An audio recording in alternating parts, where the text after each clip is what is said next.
Hello बच्चे लोग, कैसे हैं आप लोग। तो जैसा कि हमारा जो है ये लेक्चर 4 है। इससे पहले हमारे लेक्चर 3 जो है कंप्लीट हो चुके हैं। लास्ट हमने लेक्चर 3 में वुड लाइक टू कंप्लीट किया था। आज से हम कंप्लीट अपना टेंसेस शुरू करने वाले हैं, जिसमें आपका आज हमारा लेक्चर 4 है और जहां से हम आज अपने प्रेजेंट टेंस की मतलब टेंसेस की शुरुआत करने वाले हैं और जिसमें हमारा पहला जो है आने वाला है प्रेजेंट। और प्रेजेंट्स के आपको पता ही है, चार टुकड़े हमने फर्स्ट लेक्चर में ही दिया था कि लेक्चर टेंस के कितने टाइप्स होते हैं, कौन कौन से हम यहाँ पर पढ़ने वाले हैं। टोटल इसके 12 पार्ट्स होने वाले हैं टेंसेस के सेपरेटली। तो उसमें आज हम हमारा जो है पहला टेंस का पहला पार्ट पढ़ने वाले हैं, जिसका नाम है हमारा प्रेजेंट सिंपल। इट मीन्स वर्तमान काल का एकदम सिंपल सेंटेंस हम पढ़ने वाले हैं। तो सबसे पहले हम इसको आइडेंटिफाई कैसे करेंगे, हम ट्रांसलेशन सीख रहे हैं, ट्रांसलेशन कैसे करना है। तो हम सबसे पहले आइडेंटिफाई कैसे करेंगे किसी सेंटेंस को कि ये हमारा प्रेजेंट सिंपल है। तो इसकी पहली पहचान क्या है, जब किसी वाक्यों में, इट मीन्स जब किसी हिंदी के वाक्यों में वर्ब के साथ क्या आ रहा हो, ता है या ती है या ते है आता है, तो वो क्या है, तो हम उसको कह सकते हैं कि वो प्रेजेंट सिंपल है। तो सबसे पहले हमने आइडेंटिफाई कर लिया कि वो प्रेजेंट सिंपल है। तो अब उसके बाद हमें उसके रूल्स पता होने चाहिए। तो सबसे पहला हमारा क्या आ रहा है, अफर्मेटिव सेंटेंस, जो हम पहले से पढ़ते हुए आ रहे हैं, मॉडल्स के यूजेस पढ़ते आ रहे हैं। तो पहला आपका क्या है, सब्जेक्ट। सबसे पहले हम सब्जेक्ट आइडेंटिफाई करेंगे, उसके बाद वर्ब। और जैसे कि टेंसेस के कुछ ऐसे एक्सेप्शनल पार्ट्स हैं जिसमें आपका पहला है प्रेजेंट सिंपल। ये इकलौता ऐसा प्रेजेंट सिंपल का 12 पार्ट्स में से एक है जिसके सिंपल सेंटेंस में आपको कोई हेल्पिंग वर्ब देखने को नहीं मिलता है। सिंपली हमें सब्जेक्ट आइडेंटिफाई करना है, वर्ब लिखना है और ऑब्जेक्ट ढूंढना है और हमारा सेंटेंस हो गया कंप्लीट। ऐसे ही हमारा पास्ट का भी है। पास्ट सिंपल का सिंपल सेंटेंस में क्या होता है, वर्ब की सेकंड फॉर्म आती है। तो चलिए हम अपना पहला प्रेजेंट सिंपल का जो रूल है, इसमें हमें सब्जेक्ट लिखना है, वर्ब की फर्स्ट फॉर्म, और उसके साथ क्या हमें वो आइडेंटिफाई कराएगा, एस या ई एस बताएगा कि वो प्रेजेंट सिंपल का सिंपल सेंटेंस है। तो सब्जेक्ट V1 के साथ एस या ई एस, और जैसा कि हम ऑब्जेक्ट लास्ट में लगाते हैं। तो फॉर एन एग्जाम्पल यहाँ पर दे रखा है, राम आम खाता है। तो अब सबसे पहले आपको पता होना चाहिए कि वर्ब के साथ एस या एस कब आएगा, है ना। और जो हमारा इसका मेजर पार्ट होने वाला है डू और डज, इसके यूजेस, इसको हम कहाँ कहाँ यूज करते हैं, किसके साथ यूज होता है, तभी हम आगे उसको अप्लाई कर पाएंगे। रूल्स तो हम पढ़ लेंगे, लेकिन डू डज किसके साथ लगने वाला है ये हमें पता होना चाहिए। तो इसके लिए मैंने यहाँ पे देखो नोट्स में लिख दिया है, जितने जो डू होते हैं वो किसके साथ आएंगे, जो भी आपके फर्स्ट पर्सन, जैसे हमारी बात हो रही है सिंगल इंडिविजुअल की बात हो रही है, और जितने भी प्लूरल सेंटेंसेस हैं, प्लूरल नाउन्स हैं, प्रोनाउंस हैं, उनके साथ क्या आएगा, आपका डू आएगा। जैसे आई, वी, दे, यू, इन सब के साथ क्या आने वाला है, डू आएगा। ठीक है। अब उसके बाद एस या ई एस किसके साथ आएगा, तो एस या ई एस और उसके साथ जो आपका डज बचता है वो किनके साथ आने वाला है, वो सेकंड पर्सन के साथ आने वाला है। जैसे कि ही, शी, इट, इन सब के साथ जो है आपका क्या यूज होगा, डज, और वर्ब के साथ एस या ई एस आएगा।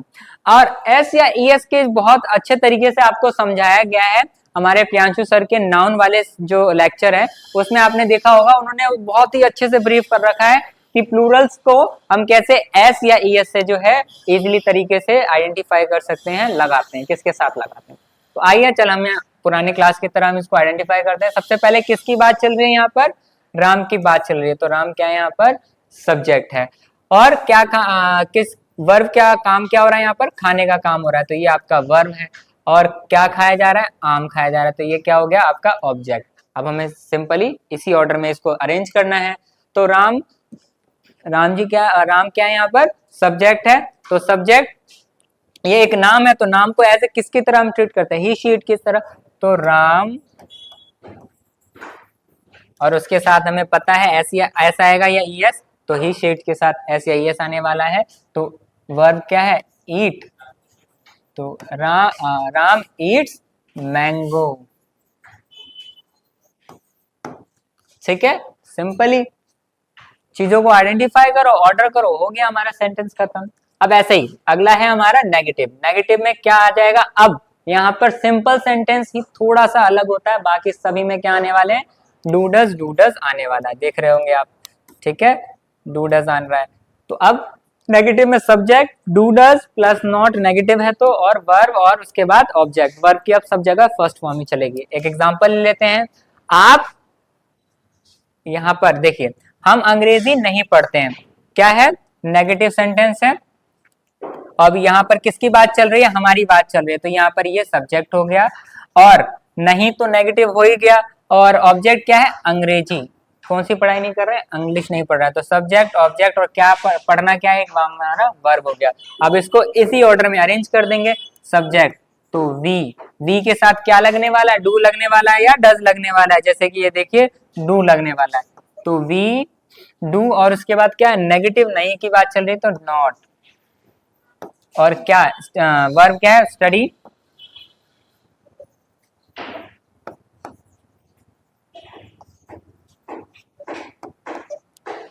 We do not study English, हम अंग्रेजी नहीं पढ़ते हैं, ठीक है, सिंपली।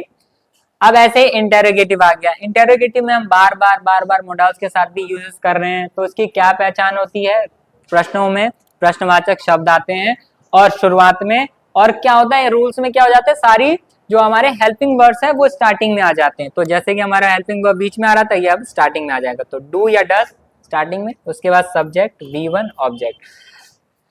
तो क्या आप अंग्रेजी बोलते हैं, एक एग्जांपल है हमारा कि क्या आप शुरुआत में आ गया, तो ये क्या हो गया, इंटेरोगेटिव हो गया। किसकी बात चल रही है, आपकी बात चल रही है, ये सब्जेक्ट हो गया। अंग्रेजी के बारे में बता रहे हैं आप, तो ये ऑब्जेक्ट हो गया। बोलना वर्ब हो गया। सिंपली आप इसी को इसी ऑर्डर में लगा देंगे। आपके साथ क्या आता है, तो यू है ना, तो यू के साथ क्या आएगा, डू, तो डू के साथ, डू या डज के साथ, उसके बाद सब्जेक्ट, तो डू यू, और उसके बाद क्या आएगा आपका वर्ब, तो वर्ब क्या है, बोलना, स्पीक, डू यू स्पीक, और क्या बोल रहे हैं हम, ऑब्जेक्ट क्या है, इंग्लिश। ये इसकी पहचान है, डू यू स्पीक इंग्लिश, क्या आप अंग्रेजी बोलते हैं, ठीक है। अब अगला क्या है आपका, डबल इंटेरोगेटिव या WH फैमिली कह लीजिए, क्योंकि ये WH से स्टार्ट होता है। सब कुछ सेम रहने वाला है, सिर्फ और सिर्फ क्या स्टार्टिंग में आ जाएगा आपका, WH फैमिली। और इसकी पहचान क्या होती है, हम बार बार पढ़ चुके हैं कि वाक्यों के बीच में प्रश्नवाचक शब्द आ जाते हैं, क्या, क्यों, कैसे, ये ऐसे शब्द आते हैं। तो एक एग्जाम्पल दे रखा है, आप क्या करते हैं, ठीक है, तो क्या आप क्या करते हैं, इनको हमें सबसे पहले आइडेंटिफाई करना है भाई। सब्जेक्ट ये हो गया, करना, डू वर्ब हो गया, और क्या यहाँ पर ऑब्जेक्ट तो है नहीं, तो ये हमारा क्या हो गया, वर्ब हो गया। अब इसको क्या करना है, इसी ऑर्डर में लगाना है। व्हाट को इंग्लिश में क्या कहते हैं, वो क्या को इंग्लिश में क्या कहेंगे, व्हाट, तो व्हाट, उसके बाद आपके बारे में बात चल रहे हैं, तो यू के साथ क्या लगता है, डू, तो व्हाट डू यू, और वर्ब भी क्या है, यही है, क्या कर रहे हैं, करते हैं, तो करने को हम क्या बोलते हैं, डू, तो व्हाट डू यू डू, आप क्या करते हैं। तो इसी के साथ आपका जो ये लेक्चर है खत्म होता है। तो अब ये मैंने आपके लिए कुछ होमवर्क्स रखे हैं, काफी सिंपल है, इसे आप ट्राई कीजिए कि आपने कितना पढ़ा और कितना सीखा। तो इसके लिए मैंने आपको कुछ सिंपली जो आपने 4 टाइप्स पढ़े हैं, उसी के भी यहाँ पर मैंने आपको 4 जो है सेंटेंसेस दिए हैं। आप विद्यालय जाते हैं, क्या इसका इंग्लिश में आप ट्रांसलेट करेंगे तो किस तरीके से करेंगे, ये सारी चीजें। आप अंग्रेजी नहीं बोलते हैं, क्या आप मुझे जानते हो, और आप क्या करते हो, ये कुछ मैंने सिंपल से आपको सेंटेंस दिए हैं। आप अपने आसपास की चीजों या आप अपने खुद के भी सेंटेंसेस बना सकते हो और हमें कमेंट करना। सबसे पहले तो आपको ये चारों के सेंटेंसेस जो है ट्रांसलेट करके आपको आपके हमारे कमेंट बॉक्स में जो है रिप्लाई करना है, और आप कुछ नए सेंटेंसेस भी हमें कमेंट कर सकते हो कि सर इसके इंग्लिश में इसके ट्रांसलेट करना है या कोई प्रॉब्लम्स आ रही है। तो आप हमेशा बढ़ते रहिए, खुद से नया सोचिए, हमें भी कुछ नया सोचने पे मजबूर कीजिए, ताकि आप जब आप कमेंट ज्यादा से ज्यादा करते हो ना, तो हमें क्या मिलता है, मोटिवेशन मिलता है कि बच्चे हाँ देख रहे हैं, पढ़ाई को सीरियस ले रहे हैं। तो आप क्या करेंगे, इन चारों का आंसर हमें कमेंट बॉक्स में बताएंगे। तब तक के लिए हम मिलेंगे आपको नेक्स्ट लेक्चर में और नेक्स्ट पॉइंट्स के साथ, टॉपिक के साथ। तब तक के लिए नमस्ते और जय हिंद।